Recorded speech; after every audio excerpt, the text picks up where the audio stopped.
La pauvreté est d'abord et surtout psychologique et mentale. D'abord.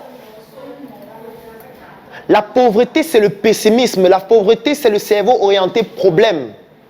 La pauvreté, c'est l'égoïsme. C'est le fait de vouloir tout prendre pour soi-même. Et ne pas considérer l'intérêt général. C'est ça la pauvreté. La pauvreté, c'est passer son temps à voir des problèmes, critiquer les personnes qui ont été à l'origine du problème et ces personnes ne sont jamais vous-même. Et de passer tout son temps à débattre pour dire que non, c'est tel qui est responsable, on doit le virer.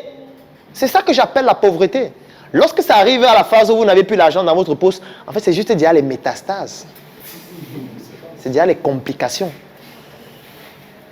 C'est pour ça que quand je dis d'arrêter de marcher avec les pauvres, c'est d'arrêter de marcher avec des personnes qui ont un cerveau orienté de cette façon. Parce que ça vous contamine et ça vous pousse à réfléchir aussi de cette façon. C'est de ça qu'il s'agit. Faites une expérience. Marchez avec quelqu'un qui tous les jours il se plaint. Et que tous les jours quand vous le rencontrez, il se plaint toujours de quelque chose. Il n'est jamais content. Il y a toujours un truc dont il se plaint, que ça ne marche pas. Vous allez vous rendre compte que de plus en plus, vous aussi, vous allez commencer à vous plaindre. C'est comme ça que ça va se passer. De plus en plus, vous allez commencer à vous plaindre aussi. À vous plaindre, à vous plaindre. Après, vous allez passer votre temps à vous plaindre. Et vous, en tant qu'entrepreneur, ce n'est pas l'attitude que vous devez avoir. Ce n'est pas bénéfique, ce n'est pas utile, ce n'est pas pertinent. Vous devez plutôt être en train d'être avec des personnes qui vous disent que, ok, il y a trop des embouteillages à Douala. Comment on peut faire pour gagner de l'argent avec l'embouteillage? Ça, c'est une autre manière de voir le problème. C'est-à-dire, il y a un problème, maintenant, nous on réfléchit comment on va gagner de l'argent à travers le problème. Et là, on met sur pied un mécanisme intellectuel qui est différent de celui qui passe juste le temps à dire qu'il y a l'embouteillage, il faut que le délégué du gouvernement parte. Ce n'est pas la même manière de voir le problème. Et quand je dis qu'il faut arrêter de marcher avec les pauvres, c'est d'arrêter de marcher avec ce type de personnes qui ne vous apportent rien. Moi, par exemple, il y a une phrase que vous n'allez jamais m'entendre dire. J'étais chez mon ami. On tapait les divers. J'ai dit, mais c'est un luxe. Il y a un document que je suis en train d'écrire. Le titre, ça s'appelle « Comment perdre son temps ». Et dans le document là, il y a donc plusieurs étapes pour perdre son temps. Et parmi les étapes, rendre visite aux amis. Attends, je veux dire, quel est le temps que vous avez pour rendre visite à un ami? Vous faites ça comment en fait? Sauf si c'est quelqu'un qui est dans votre projet. Nous, on est arrivé à un niveau où même quand on est en train de s'amuser en boîte de nuit, on est en train de travailler. Je vais vous expliquer comment. Dernièrement, on était dans une boîte de nuit, on arrive, on est assis autour d'une table, on commande à boire, et quand la serveuse vient nous sert, on lui dit, quelle est la boisson que les gens consomment le plus ici? On est déjà en train de travailler. Parce que là, ce n'est pas une question qu'on pose parce qu'on veut juste savoir la boisson. C'est parce qu'on veut déjà comprendre quelles sont les attitudes de consommation des personnes qui viennent. Parce que nous, on compte aussi gagner de l'argent avec la fête. Il est inadmissible que nous, on fasse l'entrepreneuriat et puis les gens partent fêter ailleurs. Vous êtes d'accord? Hein? Il faut qu'à un moment donné, nous aussi, on se rencontre comme ça pour fêter maintenant nous-mêmes. Et là, quand la fête finit, le chiffre d'affaires, c'est nous qui comptons. C'est pas mieux comme ça. C'est mieux. On fabrique notre bière nous-mêmes. On boit notre bière, même si ce n'est pas la meilleure. On va le faire.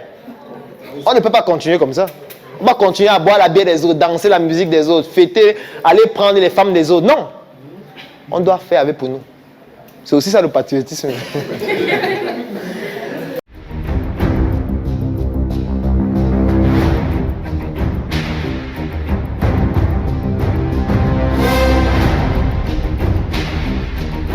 Lorsqu'on prend la parole en public, pour pouvoir faire en sorte que les gens retiennent longtemps ce qu'on va dire, il faut pouvoir incruster les émotions dans ce qu'on dit.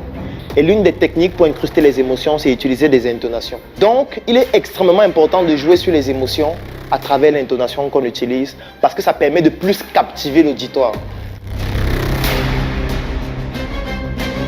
Quand vous allez discuter avec des investisseurs, discuter avec des clients, discuter avec des associés et des partenaires, ce sera toujours la même chose.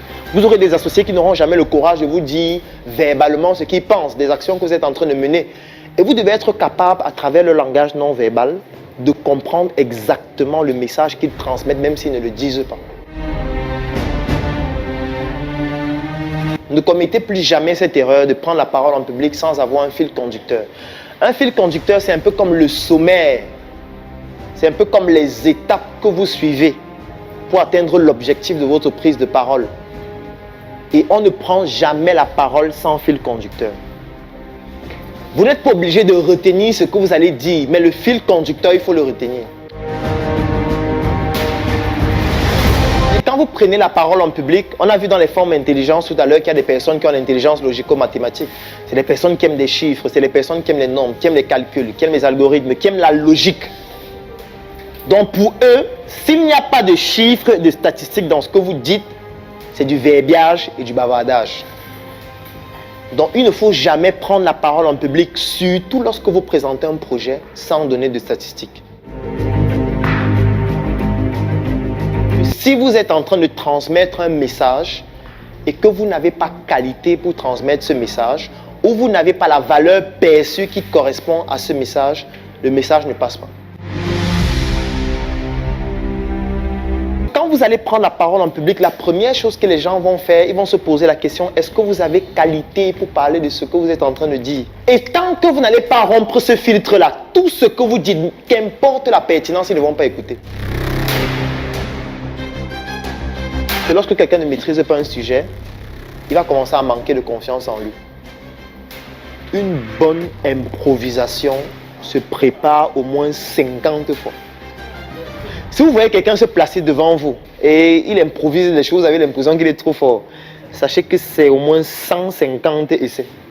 Et c'est en essayant plusieurs fois que ça développe notre capacité à pouvoir improviser. C'est très important de savoir comment improviser parce que vous allez vous retrouver dans des situations où on vous pose des questions inattendues et auxquelles il faut répondre rapidement.